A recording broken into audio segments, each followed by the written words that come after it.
Today we are going to learn about journal. Journal is the first phase or step of bookkeeping.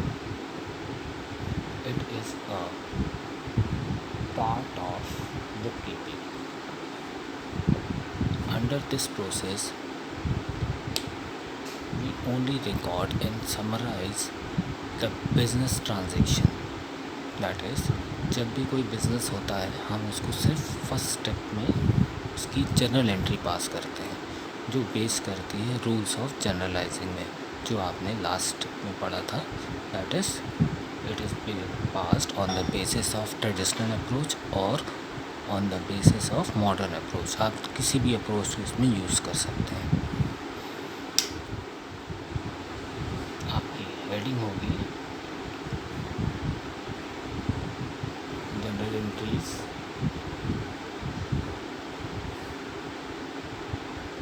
In the books of dash. जो owner होगा उसका नाम आएगा. First column is for date, second column is for particulars, third column is for ledger folio. Folio means page number. ये आपको बाद में step पता चलेगा. Then debit amount and credit account. There are 5 columns in the journal entries. First one is for date, second one is for particulars, third one is for ledger folio, fourth one is for debit amount and fifth one is for credit amount. ठीक है. And the process of passing entries in the book of journal is known as journalizing.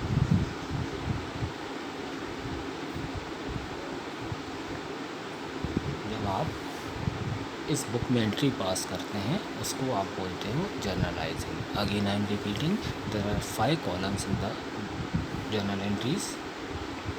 आपकी heading होगी general entries in the books of dash. That is the owner's name of the firm's name.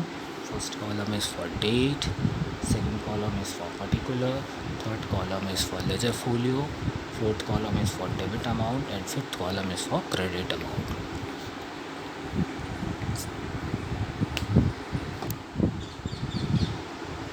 Suppose our first transaction is started business with cash, commence business with cash. आपको general entry पास करनी है business के point of view से, ना कि owner के point of view से. Owner business में कैश इन्वेस्ट कर रहा है. ठीक है. और यहाँ पे रूल एप्लीकेबल होगा. अगर आप ट्रेडिशनल बेसिस पे देखेंगे तो what comes in, cash comes in. Cash account debited, LTM. 2. When the owner invests any type of amount, any kind of amount in the business, that is known as capital. Capital represents the owner's account. Leave some space to capital account.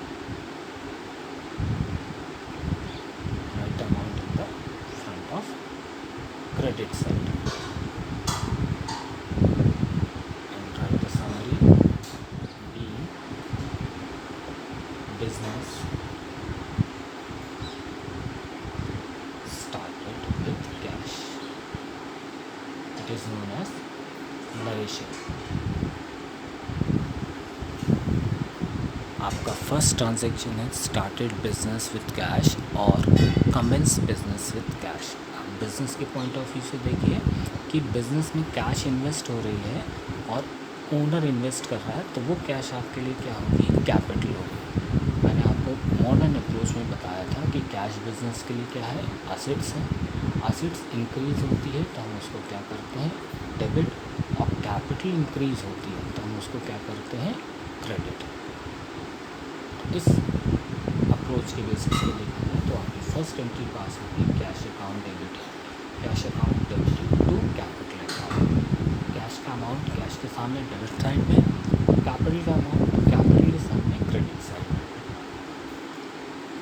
second transaction, goods purchased for cash. The second transaction is goods purchased for cash. Business में आपने goods purchase किया, तो business में what comes in, goods comes in, उसके लिए term आप use करोगे purchase account, debited to what goes out, cash goes out to cash account. Suppose amount is 50,000. Narration being goods purchased.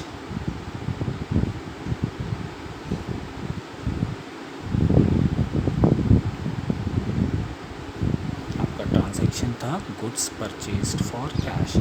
Business में goods inflow होगा और cash outflow होगी. Goods inflow होगा, cash outflow होगी. आपकी entry goods account to cash account भी हो सकती थी, बट यहाँ पे आप गुड्स टर्म ना यूज़ करके कौन सी टर्म यूज़ करेंगे, परचेज टर्म यूज़ करेंगे. Third transaction is open bank account by depositing ₹20,000. अब आप बैंक अकाउंट ओपन कर रहे हैं, बैंक में आपका पैसा जमा है, तो या आपके लिए असेट होगा, असेट इंक्रीज़ हो रहा है तो वो डेबिट होगा, और आप कैश डिपॉजिट कर रहे हो, कैश आपके बिजनेस में डिक्रीज़ होगी तो वो क्या होगी, क्रेडिट होगी. These both are an asset for the business. तो आपकी जनरल एंट्री होगी कैश डिपॉजिटेड इनटू बैंक की,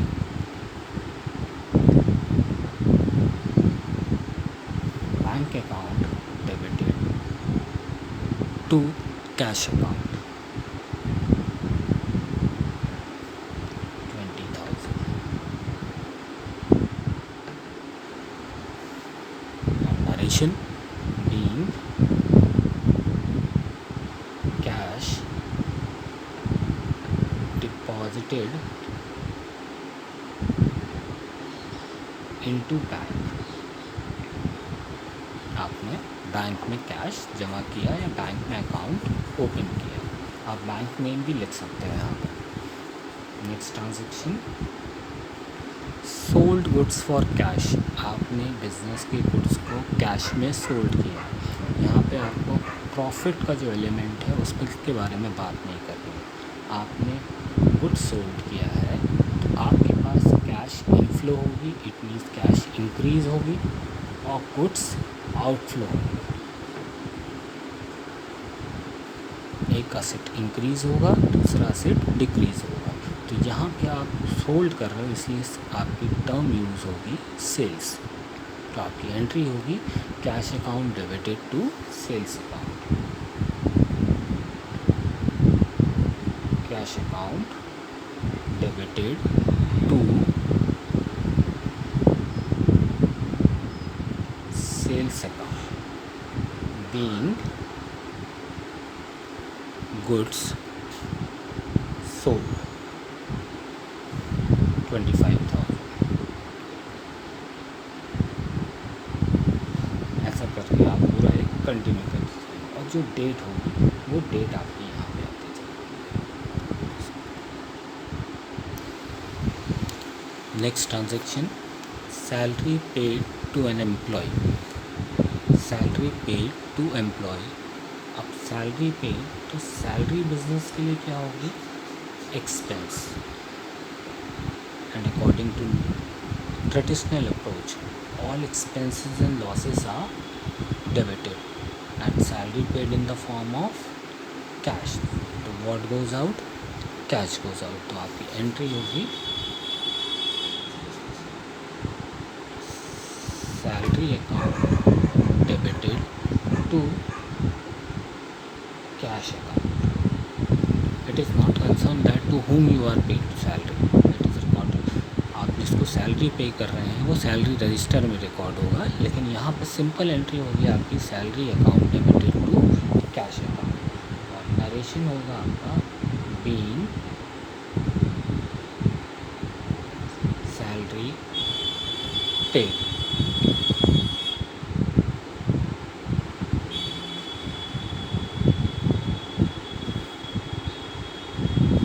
Next transaction, furniture purchased for office use. Furniture purchased for office use.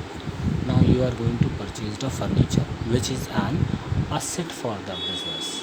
Furniture is an asset for the business. अब आप furniture purchase करोगे तो business के asset क्या होंगे, इंक्रीज होंगे. When there is an increase in the asset it should be debited. And किस form में परचेज करेंगे, पेमेंट किस फॉर्म में होगी, कैश या बैंक के फॉर्म में होगी. तो कैश क्या होगी, डिक्रीज. ये भी बिजनेस के लिए क्या है, एसेट है. तो कैश अकाउंट क्या हो जाएगा, क्रेडिट. तो आपकी एंट्री होगी फर्नीचर. यहाँ आप परचेज टर्म यूज़ नहीं करोगे. Purchase we only use purchase term for goods. Asset के लिए आप एसेट का नाम लेते हो. तो furniture account debited to cash account.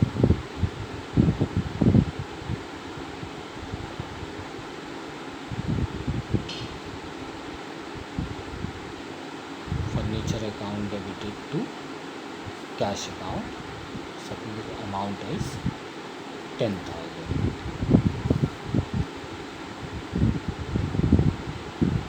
Being furniture purchased. ठीक है.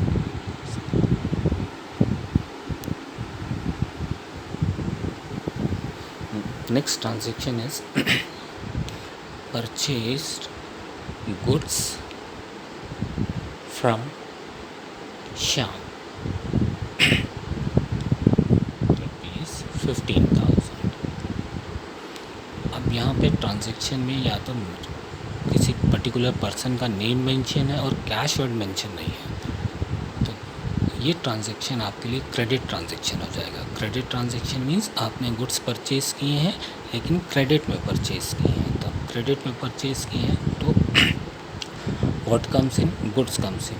Who is the giver, Shyam is the giver. तो आपका ट्रांजेक्शन होगा, आपकी एंट्री होगी purchase account debited to Shyam's account.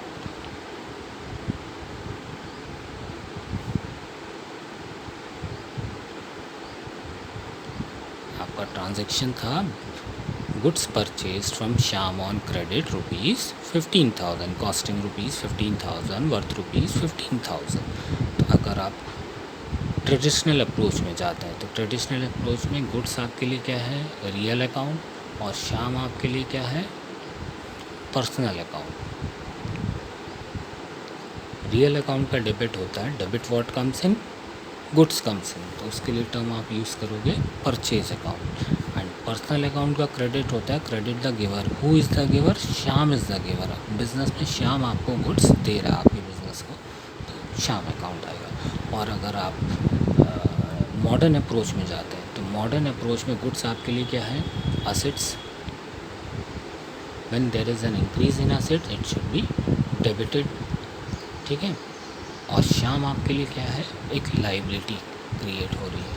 तो लाइबिलिटी आपके लिए क्या होगी, क्रेडिट होगी. ठीक है. एट लास्ट यहाँ पे आपका टोटल आ जाएगा. Debit is always equal to credit side. Close the total with double line. In accounting language, the amount closed by the double lines is representing the total amount. जो accounting language में होता है कि अगर आपने suppose general entry का total 5 lakh rupees आ रहा है तो दोनों तरफ का टोटल 5 लाख आएगा. उस 5 लाख को आप डबल लाइन से क्लोज करेंगे. वो डबल लाइन आपकी सेम लाइन में होनी चाहिए, वो आपका टोटल अमाउंट होगा.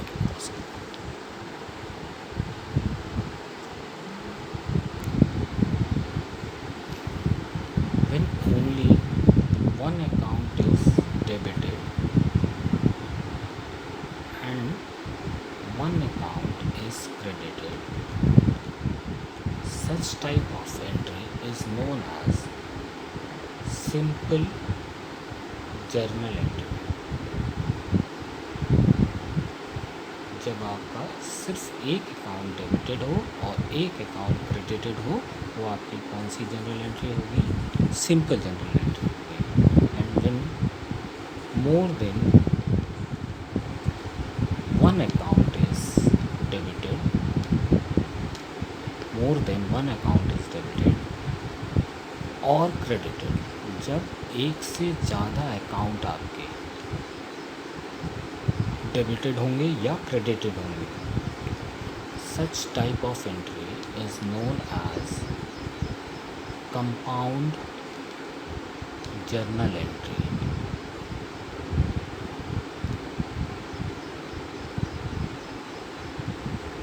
जब सिंपल एंट्री होगी, एक अकाउंट डेबिटेड होगा, एक अकाउंट क्रेडिटेड होगा, वो सिंपल जनरल एंट्री होगी।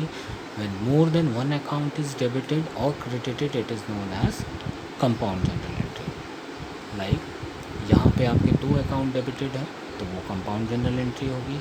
या फिर another example of compound general entry is purchase account debited to cash to discount. अब यहाँ पे 2 अकाउंट डेबिटेड थे इसलिए कंपाउंड जनरल एंट्री है, यहाँ पे 2 अकाउंट क्रेडिटेड है इसलिए ये जनरल एंट्री है। ठीक है students, you are supposed to solve the numericals given in the books of journal entries, at least 10 numericals.